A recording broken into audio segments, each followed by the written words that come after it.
If you thought we were done with elixirs, if you thought 2026 was going to bring something a little different, think again, because the first release of the year is an elixir. This is the new Scandal Pour Homme from Jean-Paul Gaultier. Elixirs ain't dead, baby.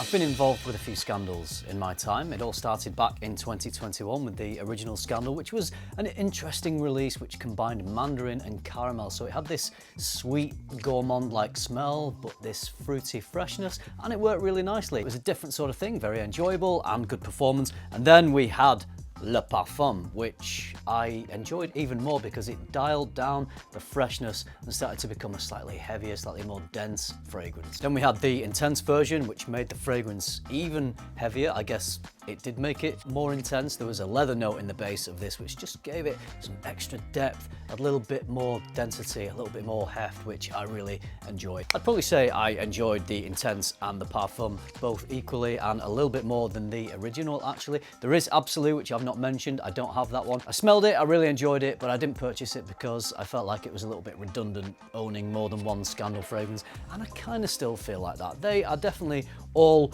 along the same lines. You get that Scandal DNA, which is what you would expect in a line of fragrances. You kind of get the same thing with the Stronger With You fragrances from Armani. They all have their slightly different iterations, but they all smell like they've got that Stronger With You DNA at the heart of them. The trouble is with these two lines of fragrances and other designer brands as well, of course, there's not that much to separate them. They all smell quite similar. Yeah, they've got little tweaks and there's slight differences, but they're not different enough to have to own all of them or to need to own all of them. I think it's probably a case of just giving them all a smell and picking your favorite. But now we have the elixir. Is that going to do something different? Are we going to get something a little bit more special, something that deviates a little bit more to separate it from the other Scandals? Let's find out. Just a very minimalistic note breakdown with this. In the top there's cherry, in the mid there's patchouli, and in the base there's tonka bean, which I feel is a real connective tissue amongst all the Scandals. I'm quite enjoying this bottle actually. The gradient down into silver is interesting. Don't feel like I've seen that before. It looks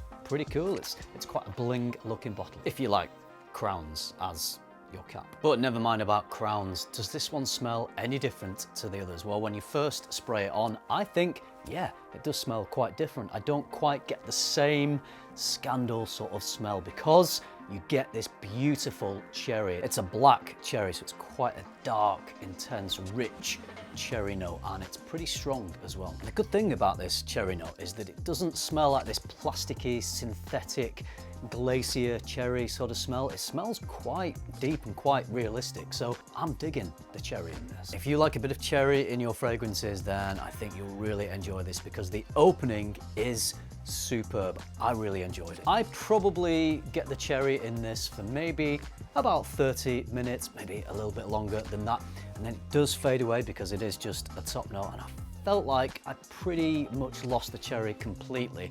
And what it settles down into is a Scandal fragrance. So the dry down of this, once that beautiful poppy black cherry opening has settled down, is very similar to the other Scandal fragrances. So it does stand out, it does smell different to the others in the opening, but in the dry down, I think it then just becomes like the rest of them. And that in itself is no bad thing because the dry down of the Scandal Pour Homme scent is good. It's a very enjoyable, very pleasant sort of dry down. It's the sort of smell that is very mass appealing. It's not going to offend anyone. Yeah, it's not a game-changing sort of smell. It's not that innovative.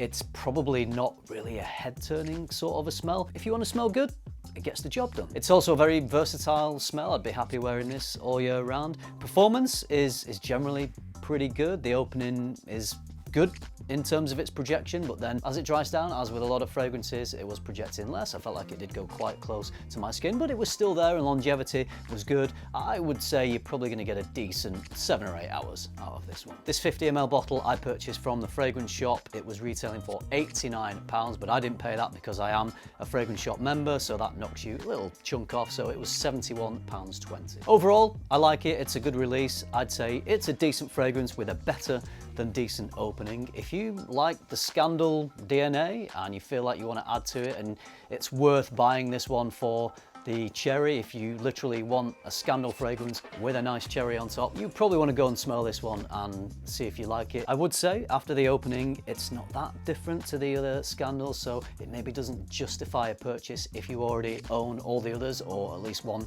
of the others. But like I said, if you're really into cherries, this is a great cherry opening. So if you think it's worth purchasing it for the fantastic opening, then that's your choice. But go and smell it and see what you think. Okay, I'm going to leave it there for this one. Keep it pretty short. Have you smelled this yet? Are you looking forward to it? Do you love the Scandal line, or do you think it's all now played out and the cherry note isn't enough to make you want to have to purchase the Elixir? If you like the video, give it a like, subscribe if you haven't already, and if you do all that, I'll see you in the next one. Thanks for watching. Bye.